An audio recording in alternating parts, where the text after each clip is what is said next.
Jeudi 26 juillet, nouvelle édition du journal de la rédaction pour tout voir, tout savoir de l'actualité du jour. Bonjour à toutes et à tous, merci de votre fidélité. On démarre comme toujours par vos prévisions météo avec encore une très chaude journée ensoleillée aujourd'hui. Quelques éventuels risques d'orage tout de même cet après-midi vers l'intérieur des terres. Il va de nouveau faire chaud évidemment aujourd'hui, 34 degrés de prévu à Lille, 32 à Saint-Omer, 30 degrés près de la mer au Touquet, 28 à Dunkerque, 26 à Calais.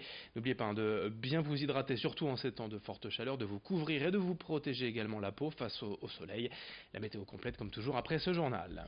Et dans l'actualité tout d'abord une première image sur le littoral à Zuidcote près de Dunkerque. Depuis quelques temps des animaux sont mis en pâture pour préserver les espèces les plus fragiles de la flore locale. En effet dans les dunes on trouve certaines essences invasives, notamment des troènes ou des argousiers. Ces espèces ne laissent pas de place aux fleurs et aux plantes les plus fragiles. Alors pour débroussailler et éclaircir la dune, mais sans y aller brutalement avec des machines, on place là des moutons, des chèvres ou même parfois des chevaux. Ces animaux se nourrissent de ces plantes envahissantes. Une démarche 100% écologique et économique expliquée en détail au micro de Marine Kijek. Le boulot des gardes aujourd'hui, c'est de lutter contre l'argousier, le troène, etc. en ouvrant des territoires. On coupe l'argousier, donc on a fait ça cet hiver avec des machines. Et aujourd'hui, après que les clôtures soient mises en place, les petits portillons, on met du pâturage en place. C'est-à-dire qu'on met des animaux, ce sont des tondeuses écologiques.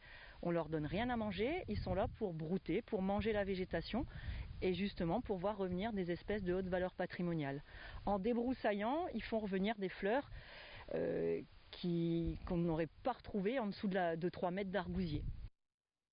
Et dans cette édition, une autre actualité au cœur de l'été, un secteur dont l'activité ne faiblit pas et qui recrute même actuellement, les services funéraires. En France, le groupe OGF compte près de 6400 salariés et dispose d'une quarantaine de postes à pourvoir, des conseillers clientèle, des marbriers et des porteurs. Alors certes, le secteur ne jouit pas, il est vrai, d'une image forcément positive et attractive, mais offre tout de même des possibilités d'évolution réelles, la seule condition étant de passer des diplômes d'État, des formations payantes qu'il est possible de faire au sein même du groupe. Explications et témoignages au micro d'Idil Gunay. On peut effectivement bien gagner sa vie et évoluer.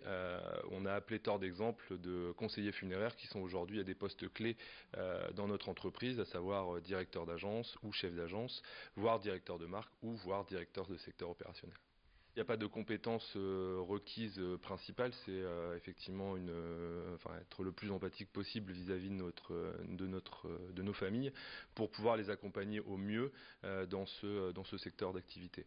Ça reste un domaine assez particulier et l'accompagnement reste la priorité et que ça se passe le mieux possible pour accompagner nos familles dans ce moment assez difficile.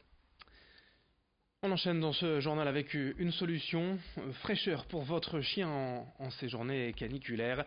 Dans la région à Villeneuve-d'Ascq, précisément, la société Fauveret, spécialisée à l'origine dans les bouillottes, s'est associée depuis 2 ans avec la marque Techniche et distribue ses produits, des vêtements, des tapis rafraîchissants pour les chiens. Cette innovation absorbe en fait jusqu'à 20 fois le volume d'eau sans mouiller l'animal qu'il porte grâce à un textile spécial et à un gel qui absorbe l'eau. Pour les prix comptés de 60 à 80 € pour une veste canine rafraîchissante, de 35 à 60 € pour un tapis au frais. Plus d'explications quant au fonctionnement et aux bienfaits de ces produits avec la gérante de cette société au micro de Xavier Silly. Vous allez tremper le vêtement pendant à peu près 2 à 3 minutes dans l'eau. La fibre à l'intérieur, le tissu va se gonfler d'eau, vous essuyez le surplus et ensuite ça va vous permettre de vous rafraîchir par évaporation tout au long de la journée. Plus vous avez un débit d'air qui est important, donc à l'extérieur, plus vous allez avoir un effet qui sera satisfaisant au niveau de la fraîcheur. Donc on va être entre moins 5 et moins 8 degrés par rapport à la température ressentie. La face avec le tissu absorbe donc l'eau et vous avez la face qui est du côté de l'animal qui elle va être déperlante. Donc en fait vous aurez une sensation de sécheresse. En fait ça va pas mouiller votre animal et ça va lui permettre juste d'avoir la fraîcheur en fait qui est lâchée par le vêtement.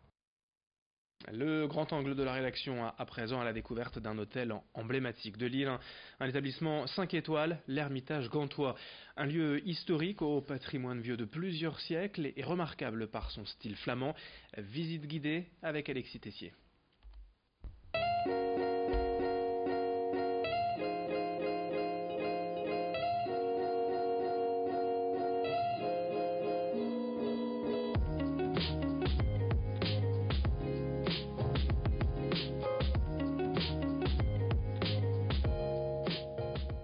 89 chambres et suites, un spa et sa piscine, plusieurs salles de réception, l'Hermitage gantois figure parmi les références des hôtels de luxe dans la région. Mais à l'origine, l'établissement était un hospice. Construit en 1462 par Jean de Lacambe, dit gantois, l'hospice accueillait des personnes malades ou âgées de sa création jusque 1995.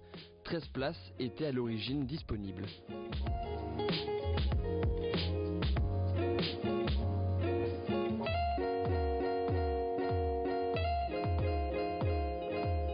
Les lieux ont ensuite été abandonnés jusqu'à ce qu'un projet d'hôtel de luxe ne voie le jour. Les travaux débutent en 2002. Après 18 mois et 250 000 heures de travail, l'hospice gantois devient l'hôtel Hermitage gantois.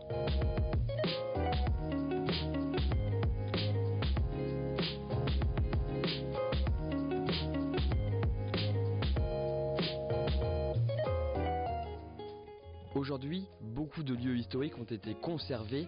La chapelle où a été enterré Jean de Lacambe, à l'origine de l'hospice. Ici, certains mariages y sont encore organisés.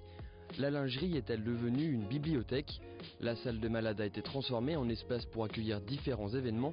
Les clients peuvent aussi se promener dans plusieurs cours de l'hôtel, comme la cour des Sœurs et son imposante glycine vieille de 250 ans. Le bâtiment a été classé monument historique.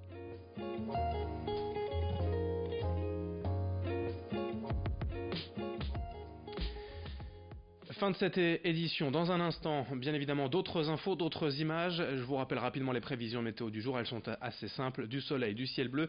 Parfois, quelques risques d'orage tout de même localisés cet après-midi.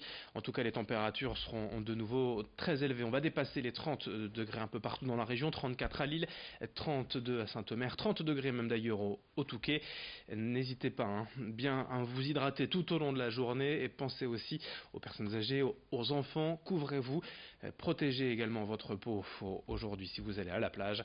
Merci de votre fidélité. D'autres infos à suivre dès le prochain quart d'heure. Très belle journée à toutes et à tous.